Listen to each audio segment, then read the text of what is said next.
పార్లమెంట్లో ఒక యువ ఎంపీ పేరు రాఘవ చద్దా.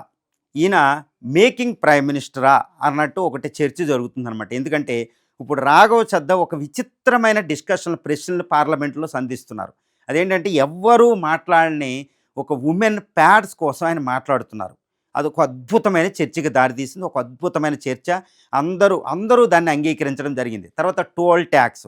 రోడ్ల మీద ఒక వెహికల్స్ కొనుక్కునేటప్పుడు వెహికల్స్‌తో పాటే ట్యాక్స్‌ను పే చేసే ఒక కారు ఓనర్లు మళ్ళా ఎందుకు టోల్ ట్యాక్స్ పే చేయాలి? చాలా అద్భుతమైన హేతుబద్ధమైన క్వెషన్ అండి అది. అంటే మనం ఎన్ని వందలో మనం సాగిస్తూ ఉంటాం. రోడ్ల మీద గంటలు కూడా ఆగిపోతూ ఉంటాం.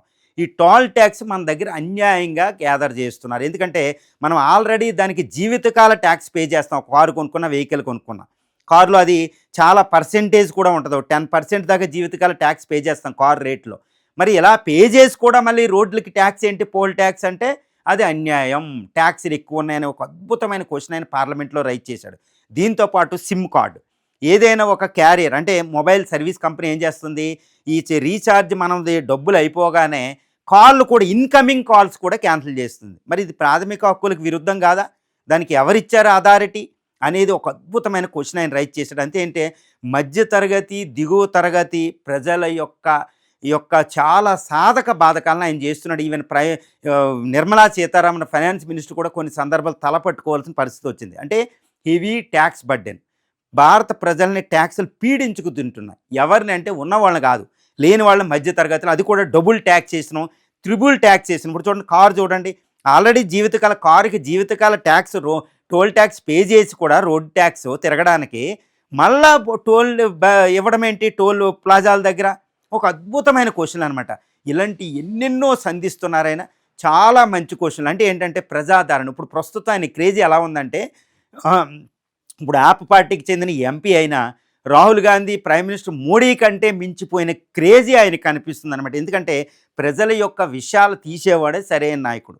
ఈయన ఎంత రీసెర్చ్ కండక్ట్ చేస్తున్నాడో, ఎంత టీంని పెట్టుకున్నాడో తెలియదు, కానీ ప్రజల నిజమైన సాధకాలపై ఆయన బయటకు తీస్తున్నాడు.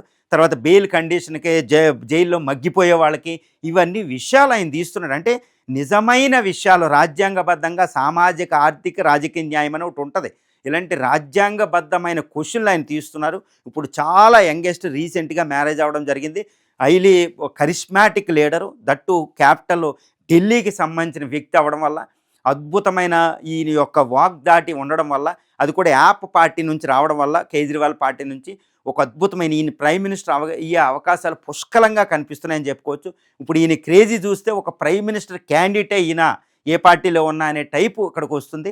మరి ఇలాంటి మిగిలిన ఎంపీలు ఏం చేస్తున్నారు? 545 మంది లోక్సభ ఎంపీలు, 245 మంది రాజ్యసభ ఎంపీలు ఇలాంటి క్వశ్చన్లు ఎందుకు మాట్లాడడంలా?